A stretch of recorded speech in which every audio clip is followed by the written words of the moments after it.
Coucou les gens, c'est Marius, j'espère que vous vous sentez bien. Alors aujourd'hui, on va parler d'un sujet qui fâche certains, qui excite d'autres, qui m'excite moi aussi. Le catch. Tout d'abord, je tiens à préciser que le catch, c'est quelque chose que je pensais pas aimer au début, mais de fil en aiguille, c'est passé parce qu'il y a eu des lutteurs formidables. Bref, le catch, c'est du divertissement. C'est aussi une passion pour les lutteurs, pour les fans. C'est aussi du business. Après oui, il y a des catcheurs qui font ça juste pour le business, mais enfin bon. Le catch existe quand même depuis pas mal de temps, hein. Depuis les années 1910 à peu près. Ouais, ça date, c'est ce que vous croyez. Et même, je pense que ça datait même d'avant. Après, pour l'histoire du catch, j'ai pas regardé parce que moi, je me centre uniquement sur ce que moi, je ressens par rapport à ça.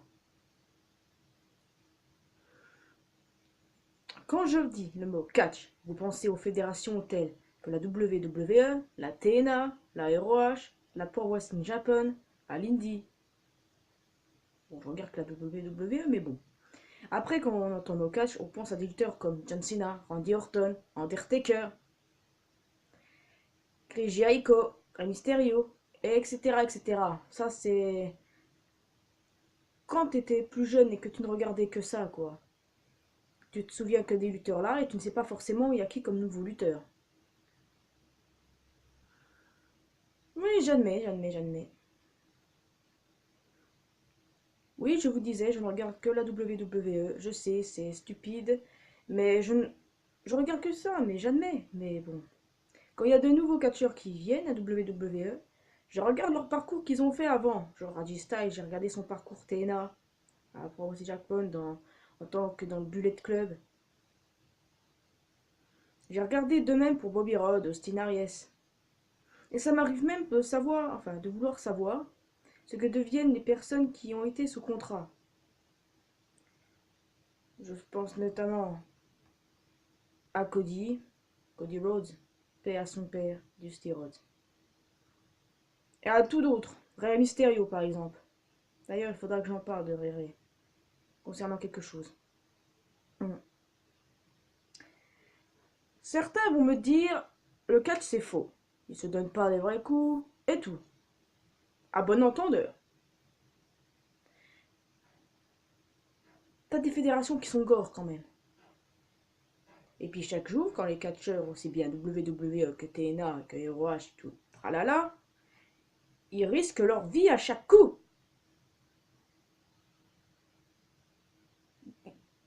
Ils risquent leur vie et ils se blessent. Des blessures qui les empêchent de continuer leur carrière. Ils sont obligés de mettre fin à leur carrière à cause de ça. Je parle notamment de Edge et de Sting. Il y en a d'autres, je sais. Mais je parle d'eux en cas. Sting qu'on avait revu en 2015 et qui était obligé de prendre sa retraite à cause d'une blessure. Tout le monde accuse Seth Rollins de toute façon, donc arrêtez avec ça. Hein. Puis Edge. Edge, c'est vrai que c'est pour de honnête, c'était quand même un catcheur hyper à fond. Donc non, et puis le catch, non. Un autre cas maintenant. Tyson Kidd, catcheur de la WWE, et mari de Natalia, qui elle se trouve à SmackDown. Il y a 2 ans, il lui est arrivé un truc de ouf, les amis. Un truc tellement flippant, c'est qu'il s'est retrouvé dans un dark match face à Samoa Joe, qui, lui, est actuellement à Raw, et qui a quand même blessé ses Rollins. Mais non, je reproche rien à Samoa Joe, pas du tout, c'est pas de sa faute, et ça se peut que des fois on fait mal une prise. Je dis rien, je ne mets pas la faute dessus, donc stop. Bref, revenons à Tyson Kidd. Sa blessure, il l'a eu au niveau de la nuque. C'était pas joli à voir, du coup, surtout quand il s'est fait opérer. Qu'est-ce qu'on a appris quand il s'est fait opérer? Qu'est-ce qu'on a appris? Qu'il avait 4% de chance de survie. Imaginez! 4% de chance de survie. Il serait plus là alors qu'il est.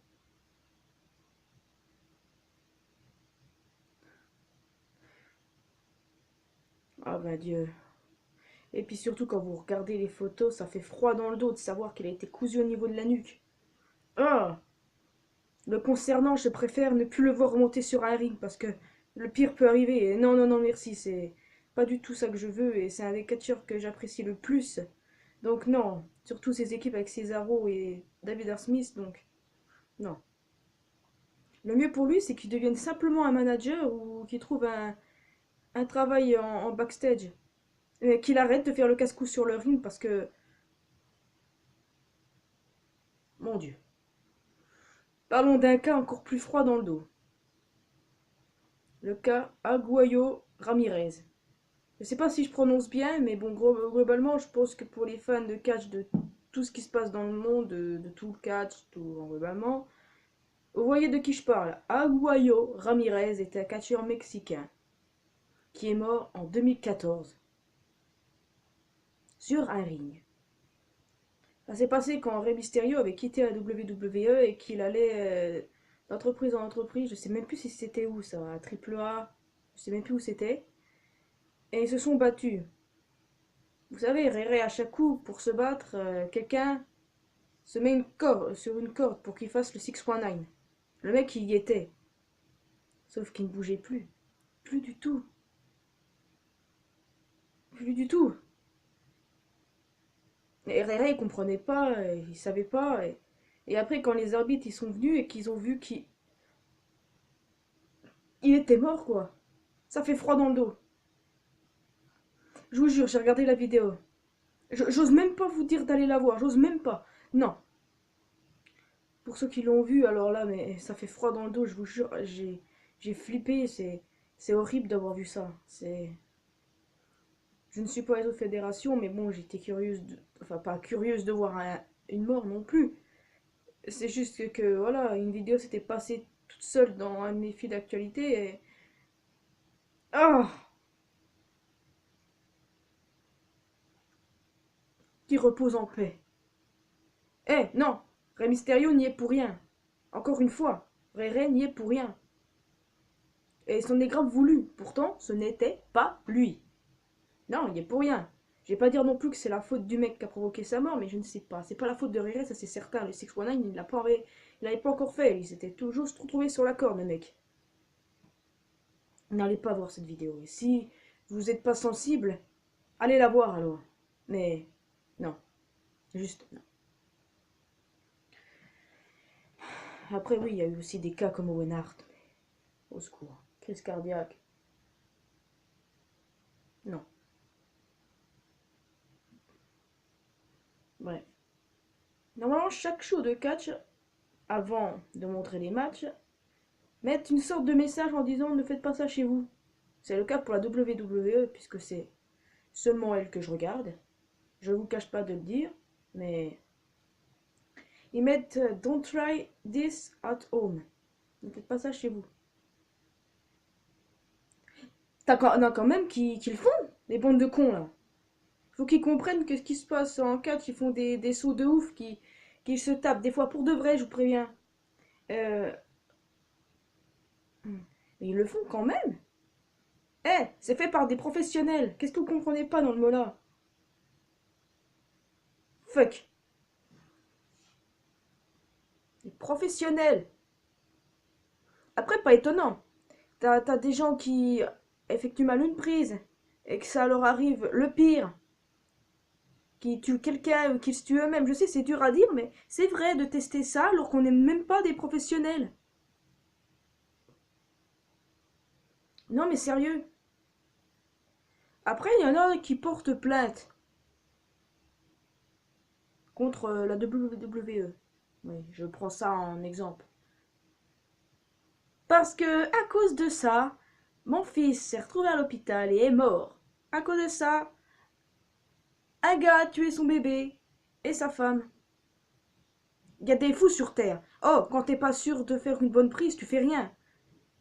Pourtant, il y a le message hein, qui retient l'attention pour dire ne faites pas ça chez vous. Non, non, non. De toute façon, ils ont rien à se reprocher à ce niveau-là. Ils préviennent. C'est... C'est ça, c'est bien. Voilà.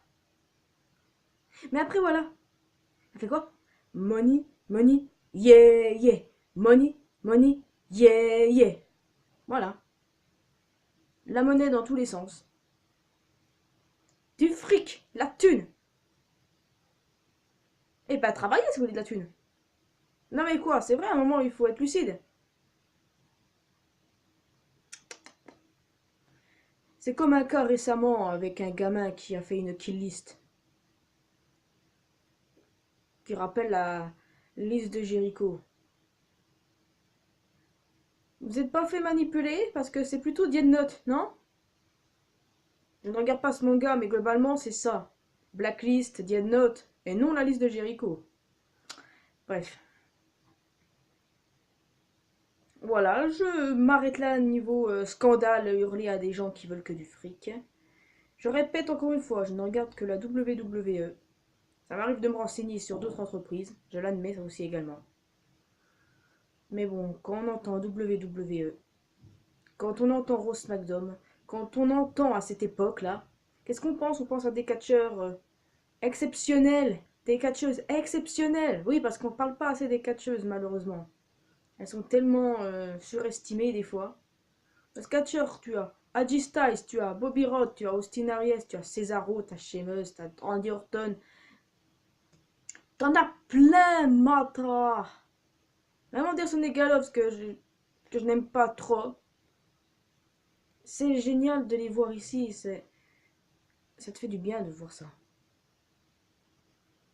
Puis après, dans le cas CM Punk. Punk, pourquoi t'as fait le con? Pourquoi? Ça a toujours été mon préféré. Merde. Non, je suis passé à autre chose. Au revoir, Punk. Après, niveau catcheux, j'ai toujours adoré Adjili. Je trouve toujours dommage qu'elle soit partie à cause du caprice de son mari. Enfin bon. Son mari qui est Punk, hein. Pour ceux qui l'ont oublié, ceux qui ne s'en rappellent plus. Après, il y a Paige, il y a Naomi. Ah, mais c'est magnifique de voir des combats féminins aussi. Faut dire ce qui est. Et je ne fais pas partie de celles qui regardent le cul et la beauté des catcheurs avant leur talent. Non. 205 Live, NXT, Raw, SmackDown, les pay-per-view. J'en rate aucun. Si ça, c'est pas être fan de catch, WWE, oh, où va le monde?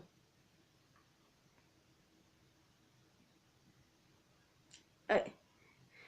Bon, bah du coup, à vous de me dire de qui vous êtes fan, quelle fédération vous regardez, quel catcheur vous appréciez le plus, et catcheuse aussi, parce qu'il ne faut pas oublier les femmes, ça se fait pas.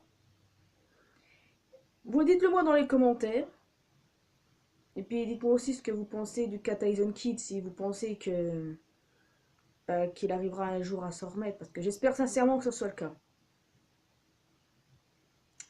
En tout cas, si vous avez apprécié cette vidéo, laissez un petit pouce bleu. Et moi, je vous dis à bientôt dans une prochaine vidéo qui portera sur Five Nights at Freddy's. Oui, encore, je sais. J'y peux rien. Je prévois mes trucs. C'est encore Five Nights at Freddy's, je suis désolée, mais bon. Pour la peine, je vous laisse avec la musique de Tyson Kidd. Et je vous dis à bientôt. Allez.